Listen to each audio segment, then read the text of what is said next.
നമസ്കാരം. മലയാളി വാർത്തയിലേക്ക് സ്വാഗതം. ശബരിമല സ്വർണ്ണക്കൊള്ള കേസിൽ വളരെ പ്രധാനപ്പെട്ട വ്യാപാരി പറഞ്ഞ, ഗൾഫിലെ പ്രവാസിയായിട്ടുള്ള വ്യാപാരി പറഞ്ഞ, രമേശ് ചെന്നിത്തല പറഞ്ഞ ദാവൂദ് മണി, ഡി മണി, ഡയമണ്ട് മണി, ബാലസുബ്രഹ്മണി എന്നൊക്കെ അറിയപ്പെടുന്ന ഇതാ ഡി മണിയുടെ ദൃശ്യങ്ങൾ പുറത്തു വരികയാണ്.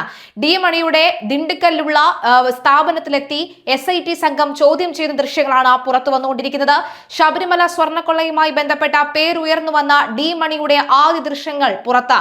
SIT സംഘം ചോദ്യം ചെയ്യുന്ന ദൃശ്യങ്ങളാണ് ഇപ്പോൾ പുറത്തു വരുന്നത്. ബാലസുബ്രഹ്മണ്യൻ എന്നാണ് മണിയുടെ യഥാർത്ഥ പേരെന്ന വിവരവും പുറത്തു വരുന്നു. ശബരിമല സ്വർണ്ണക്കടത്ത് സംബന്ധിച്ച് രമേശ് ചെന്നിത്തല പരാമർശിച്ച വ്യവസായിയുടെ മൊഴിയിലെ പ്രധാനപ്പെട്ട കണ്ണിയാണ് ഡി മണി. ഉണ്ണികൃഷ്ണൻ പോറ്റി ഇടനിലക്കാരനായി നാല് പഞ്ചലോഹ വിഗ്രഹങ്ങൾ കടത്തിയെന്നായിരുന്നു വ്യവസായിയുടെ മൊഴി. ഉണ്ണികൃഷ്ണൻ പോറ്റി ഇടനിലയായി ശബരിമലയിലെ ഉന്നതൻ പണം വാങ്ങിയെന്നും വ്യവസായി മൊഴി നൽകിയിരുന്നു. പുരാവസ്തു കടത്ത് സംഘത്തിലുള്ള ഡി മണിയാണ് വിഗ്രഹങ്ങൾ വാങ്ങിയതെന്നും തിരുവനന്തപുരത്തെ ഹോട്ടലിൽ വെച്ചായിരുന്നു ഇടപാടുകൾ എന്നുമായിരുന്നു ഇയാളുടെ മൊഴി. മണിയെ SIT സംഘം 2 ദിവസമായി ചോദ്യം ചെയ്തു വരികയാണ്. പിന്നാലെ രമേശ് ചെന്നിത്തല ചൂണ്ടിക്കാണിച്ച വ്യവസായിയുടെ മൊഴിയിൽ കഴമ്പുണ്ടെന്ന നിഗമനത്തിലേക്ക് കേസ് അന്വേഷിക്കുന്ന പ്രത്യേക അന്വേഷണ സംഘം എത്തുകയായിരുന്നു. ഡി മണിയെ പരിചയപ്പെടുത്തിയത് ജയലളിതയുമായി ബന്ധമുള്ളവരാണെന്നാണ് പ്രവാസി വ്യവസായി മൊഴി നൽകുന്നത്. പഞ്ചലോക വിഗ്രഹങ്ങൾ വാങ്ങിയതായി പറയപ്പെടുന്ന പുരാവസ്തു കടത്ത് സംഘത്തിലെ ദിണ്ടുഗൽ സ്വദേശിയായ ഡി മണിക്ക് പ്രമുഖ രാഷ്ട്രീയ പാർട്ടിയുമായും ബന്ധമുണ്ടെന്ന് വ്യവസായി മൊഴി നൽകിയിട്ടുണ്ട്. പത്മനാഭസ്വാമി ക്ഷേത്രത്തിലെ വിഗ്രഹങ്ങൾ കടത്താനും ശ്രമം നടന്നു.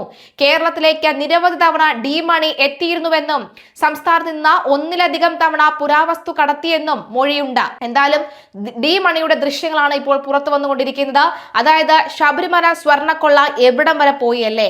പ്രത്യേകിച്ചും തമിഴ്നാട്ടിൽ നിന്നും അനവധി ഒരുപക്ഷെ മലയാളികളെക്കാൾ ഒരുപടി മുകളിലേക്ക് ശബരിമല ശാസ്താവ്, ശബരിമല അയ്യൻ എന്നൊക്കെ പറഞ്ഞ വലിയ ആവേശത്തോടു കൂടിയാണ് അവർ ശബരിമലയെ കാണുന്നത്. മാത്രമല്ല, ശബരിമല ദർശനം എന്ന് പറയുമ്പോൾ തന്നെ കേരളത്തിലുള്ള അങ്ങോളം ഇങ്ങോളമുള്ള ഗുരുവായൂർ പത്മനാഭസ്വാമി ക്ഷേത്രം, ആറ്റുകാൽ ക്ഷേത്രം, മറ്റ് അയ്യപ്പ ക്ഷേത്രങ്ങൾ, അതുപോലെ തന്നെ ഈ അച്ചൻകോവിൽ തുടങ്ങിയുള്ള എല്ലാ ക്ഷേത്രങ്ങളിലും പ്രധാനപ്പെട്ട എല്ലാ ക്ഷേത്ര ദർശനവും കഴിഞ്ഞിട്ടാണ് അയ്യപ്പന്മാർ ഇവിടെ വരുന്നത്. അപ്പോൾ അത്രത്തോളം അവർക്ക് ഒരു അയ്യപ്പൻ എന്ന് പറയുന്നത് അത്രത്തോളം വിശ്വാസമുള്ളത് തന്നെയാണ്. തമിഴ്നാട്ടിൽ എന്തൊക്കെ പറഞ്ഞാലും വിശ്വാസികളുടെ വിശ്വാസ വഞ്ചനയായിട്ട് തന്നെയാണ് കാണിക്കുന്നത്. ദിണ്ടുക്കലിലുള്ള ഡി മണിയെ ചോദ്യം ചെയ്യുകയാണ് SIT. പക്ഷേ ഈ ഒരു ദൃശ്യങ്ങൾ കാണുമ്പോൾ വളരെ പകച്ചു നിൽക്കുന്നതോ പേടിയോടുകൂടിയോ നിൽക്കുന്ന മണിയെ നമുക്ക് കാണാൻ സാധിക്കുന്നില്ല. വളരെ ധൈര്യമായി SITയുടെ മുന്നിൽ നിൽക്കുന്ന മണിയാണ് കാണാൻ സാധിക്കുന്നത്. എന്തായാലും ദൃശ്യങ്ങൾ പുറത്തു വരുന്നു. ഡി മണിയുടെ ഇടപാട് എന്താണ്, ഈ കേസിൽ പ്രാധാന്യം എന്താണ്, റോൾ എന്താണ് എന്ന് കൃത്യമായി അറിയേണ്ടതുണ്ട്. ഹൈക്കോടതിയിലേക്ക് വീണ്ടും ഈ ഒരു കേസ് എത്തുമ്പോൾ ഡി മണിയുമായി ബന്ധപ്പെട്ടുള്ള നിർണായക വിവരങ്ങൾ എന്തൊക്കെയാണെന്ന് അറിയണം. ഒപ്പം ഡി മണിയെ അറസ്റ്റ് ചെയ്യുമോ എന്നടക്കമുള്ള വിവരങ്ങളും പുറത്തു വരേണ്ടതുണ്ട്.